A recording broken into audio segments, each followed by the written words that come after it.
안녕하세요. 잼난 드라마입니다. 언더커버 미스 홍, 재미있게 보셨나요? 점점 더 재미있어지죠?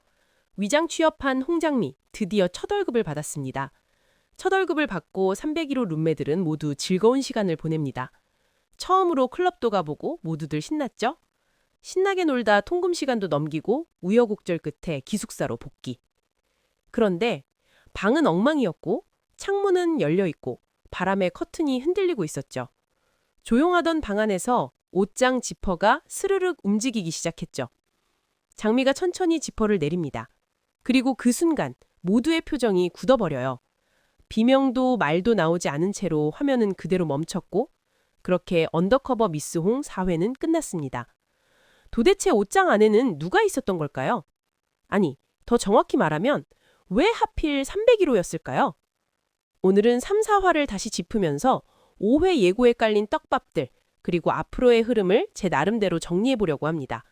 이 미스터리와 예삐의 정체를 같이 풀어봐요. 드라마 안에서 나온 단서들을 바탕으로 추측한 이야기예요. 처음부터 이상한 기운은 있었습니다. 301호에는 이미 누군가 다녀간 흔적이 있었죠. 노라가 아껴두던 백화점 초콜릿 2개가 사라진 사건, 기억하시죠? 2알 반 정확히 사라졌다는 점, 포장지가 어지러진 채 남아있었다는 점, 그리고 옷장이 천천히 흔들렸다는 연출까지 보면 우연이나 장난으로 보기는 어렵습니다. 이 장면에서 많은 시청자들은 복희가 숨기고 있던 장부 때문에 누가 들어온 거구나. 회사 쪽에서 보낸 사람 아니야?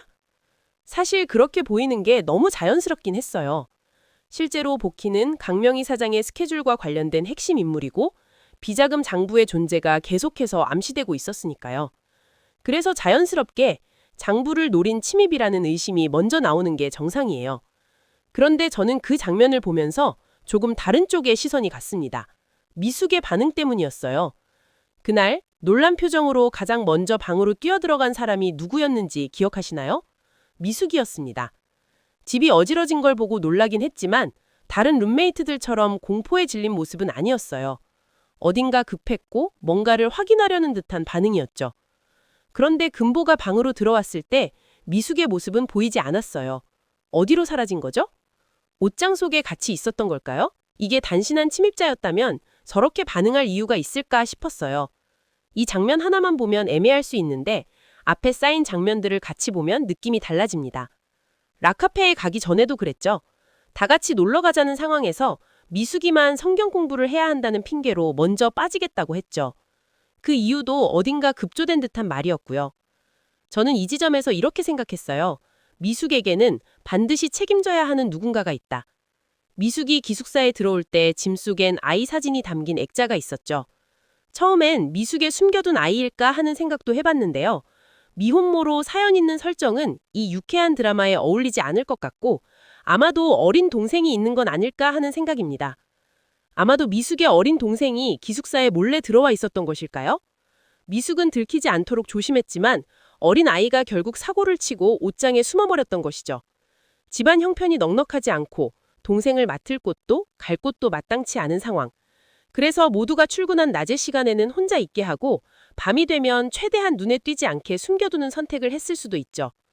미숙이 지난번 룸메들을 위해 갈비찜에 전도 부쳐쳐서 한 상 가득 차려준 미숙의 솜씨는 살림을 하루 이틀 해본 솜씨가 아닌 듯 보였어요. 이건 어디까지나 제 추측이지만 미숙의 행동 동선과 감정 반응을 보면 이 해석이 오히려 과하지 않게 들어맞습니다. 그리고 그 비밀이 5회에서 본격적으로 드러날 가능성이 높아 보이죠. 5회가 너무 궁금해지는 이유 중 하나는 이 옷장 속 비밀이 뭔지, 이제 301호 룸메들은 이 상황을 어떻게 해결할지입니다. 그래서 저는 이 장면을 본격적인 침입 사건이라기보다는 301호 안에 또 다른 비밀이 있다는 신호로 봤어요.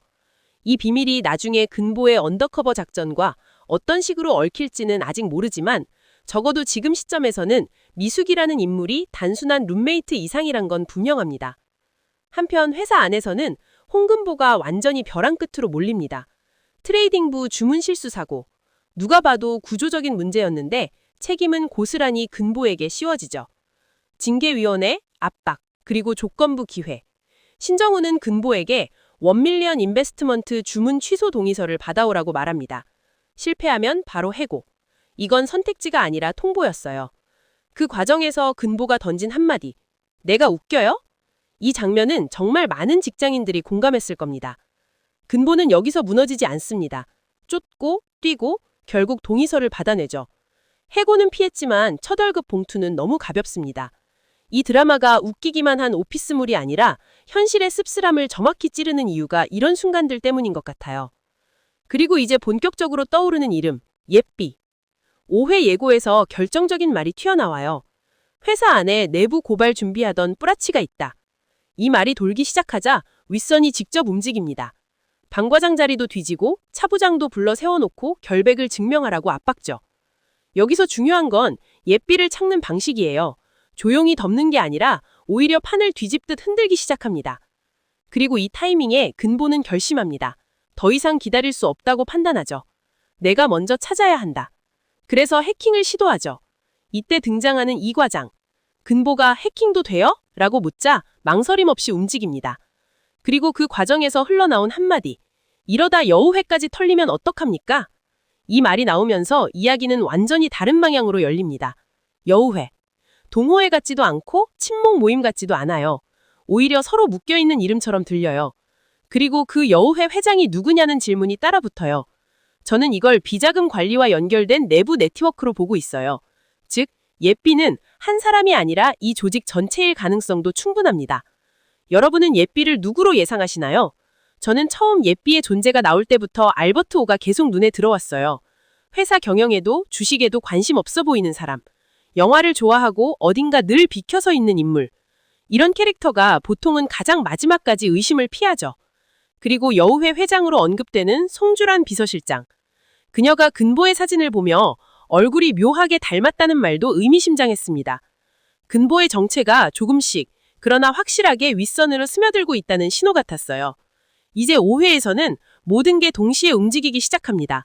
근보의 작전은 더 깊어지고 조력자인 선배와의 호흡도 본격적으로 살아납니다. 신정우와의 관계는 로맨스인지 의심인지 구분하기 어려운 상태로 흔들립니다. 신정우는 홍장미를 홍근보라는 의심을 버리지 않고 끊임없이 다가와서 확인하려 하죠. 정우에게는 보이는 근보의 모습이 분명 있을 거예요. 이 둘은 언제까지 밀당을 할까요? 그리고 301호, 미숙의 디밀, 복희를 둘러싼 의혹, 예삐를 둘러싼 그림자까지. 각자 따로 흘러가던 이야기들이 이제 한 방향으로 모이기 시작합니다. 과연 예삐는 누구일까요? 아니, 정말 누구일까요? 다음 화에서 우리는 그 답에 조금 더 가까워질 것 같습니다. 이건 어디까지나 제 해석과 예측이지만 언더커버 미스홍은 지금부터가 진짜 시작처럼 느껴집니다. 다음 주 5회 같이 확인해보죠.